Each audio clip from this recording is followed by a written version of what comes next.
வணக்கம். இன்னைக்கு 7வது நாள். டே 7க்கு என்னென்ன ரெசிபீஸ்னு பார்ப்போம். காலையில் சாப்பிட்றதுக்கு நான் இன்றைக்கி ஒரு ஆம்லெட் ரெசிபி தான். நான் என்னோடய சேனலில் ஆல்ரெடி ஸ்பானிஷ் ஆம்லெட் ரெசிபி போட்டிருக்கேன். அதோட லிங்க் வந்து கீழே டிஸ்கிரிப்ஷன் பாக்ஸ்லேயும் இருக்கும், இங்கே மேலேயும் உங்களுக்கு பாப்பப் ஆகும். இது ஆம்லெட்லேயே வந்து கொஞ்சம் வித்தியாசமாக ஒரு வேரியேஷனோடு பண்ணுறது தான். காய்கறி எல்லாத்தையும் வதக்கிட்டு நம்ம அடித்து வச்சுருக்கிற முட்டையில் போட்டு இது நார்மலாக மெல்லிஸான ஆம்லெட் பண்ணுவோம் இல்லை, இது நல்லா திக்காக கேக் மாதிரி தடியாக இருக்கும். ஸோ ஒரு 2 பீஸ் சாப்பிட்டோம் அப்படின்னாலே நமக்கு நல்லா வயிறு ஃபில்லிங்காக இருக்கும். ஸோ இதில் நமக்கு ஃபேட் கண்டென்ட் ப்ரோட்டீனு நம்ம காய்கறியும் வந்து அதில் சேர்ந்துடுது. ஒரு பர்ஃபெக்டான பிரேக்ஃபாஸ்ட் ரெசிபி இந்த ஸ்பானிஷ் ஆம்லெட். நீங்கள் அந்த வீடியோ போய் ரெஃபர் பண்ணிக்கோங்க டீட்டெயில் ரெசிபிக்கு. ஸோ இன்றைக்கி டே 7ஓட மார்னிங் பிரேக்ஃபாஸ்ட் வந்து ஸ்பானிஷ் ஆம்லெட். மதியத்துக்கு ஒரு காம்போ மாதிரி சாப்பிட போகிறோம். ரோட்டி, mutton gravy, curd rice. Mutton recipes already நான் 2-3 இது போட்டிருக்கேன். நீங்கள் ஏதாச்சும் ஒரு ரெசிபி ரெஃபர் பண்ணிக்கோங்க. நான் இன்றைக்கி வந்து மட்டனை ஃபஸ்ட்டு குக்கரில் நல்லா வேக வச்சுட்டு அந்த ஸ்டாக் வந்து சூப் மாதிரி தனியாக எடுத்துட்டேன். நான் வேக வச்ச மட்டனை வந்து கொஞ்சம் வெங்காயம், தக்காளி, நம்ம தாளிக்கிற அந்த பட்டை கிராம்பெல்லாம் போட்டுட்டு வெங்காயம், தக்காளி, இஞ்சி பூண்டோட வேக வச்ச மட்டனையும் வதக்கிட்டு இந்தியன் மசாலாலாம் போட்டு ஒரு கிரேவி மாதிரி குக் பண்ணி எடுத்திருக்கேன். ஸோ நீங்கள் இதை வந்து பெப்பர் சிக்கனாக பண்ணிக்கலாம், மட்டன் குழம்பு மாதிரி பண்ணிக்கலாம், இல்லை செமி கிரேவி, மட்டன் வறுவல், மட்டன் ரோஸ்ட், இந்த மாதிரி நிறைய வெரைட்டிஸ் இருக்குது. நம்ம அன்னன்னைக்கு எப்படி காம்பினேஷன் வேணுமோ அப்படி எடுத்துக்கலாம்.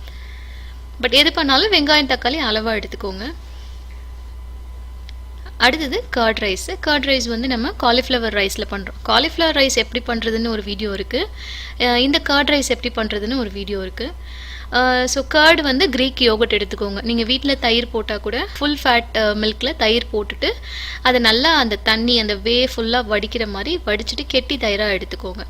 கடைசியாக தாளிச்சுக்கோங்க, தயிர் சாதத்துக்கு நம்ம தாளிக்கிற மாதிரி. ஸோ மட்டன் கிரேவி ரெடி, தயிர் சாதம் ரெடி.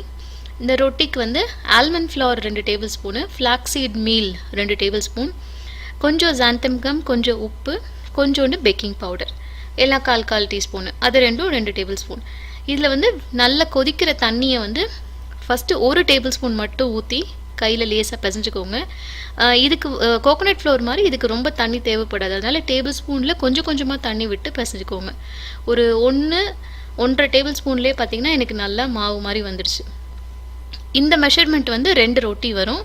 ஸோ இதை பிசைஞ்சு வச்சதை ஒரு 5 நிமிஷம் ரெஸ்ட் வச்சுட்டு அதுக்கப்புறமா பார்ச்மெண்ட் ஷீட்டுக்கு நடுவில் வச்சு நீங்கள் எப்போது சப்பாத்தி தேய்க்கிற மாதிரி தேய்ச்சிக்கோங்க. சப்பாத்தி நார்மல் சப்பாத்தி மாதிரி இது பர்ஃபெக்டாக ரவுண்டாக வராது, ஓரளவுக்கு தான் வரும். நீங்கள் கையில் வந்து இந்த ஓரங்களெல்லாம் நல்லா ஷேப் பண்ணிவிட்டு பேனில் வந்து நெய் இல்லைன்னா பட்டர் சூடு பண்ணி இந்த சப்பாத்தியை 2 பக்கமும் மீடியம் ஹீட்டில் குக் பண்ணிக்கோங்க. ஸோ இன்றைக்கி மதிய சாப்பாடு வந்து ஆல்மண்ட் ஃப்ளவர் ரொட்டி, மட்டன் கிரேவி, கர்ட் ரைஸ். இப்போது நைட்டுக்கு வந்து ஒரு சிக்கன் வச்சு ஒரு சிம்பிளான ஸ்டார் ஃப்ரை மாதிரி பார்ப்போம். நான் எப்போவுமே ரொம்ப ப்ரிஃபர் பண்ணுற ரெசிபி இது. நீங்கள் சிக்கன் இல்லை எந்த மீட் இருக்கோ அதை எடுத்துக்கோங்க. நான் இன்றைக்கி சிக்கன் ப்ரெஸ்ட் ஒரு 3 பீஸ் எடுத்திருக்கேன்.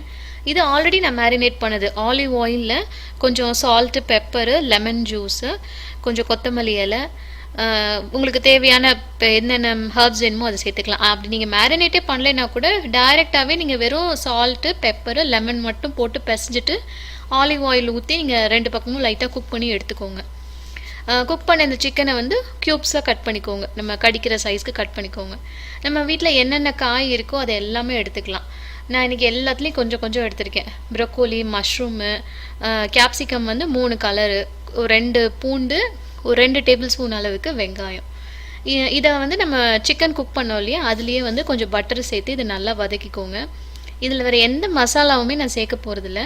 லைட்டாக உப்பு மட்டும் சேர்த்து பெரட்டிட்டு நான் குக் பண்ண சிக்கனை சேர்த்து இதில் பெரட்டிட்டு போகிறேன், அவ்வளோதான். இறக்கும் போது மேலே வந்து கொஞ்சம் ஒரு ஸ்பூன் 2 ஸ்பூன் வர அளவுக்கு சீஸ் வந்து துருவி விட்டுக்கோங்க.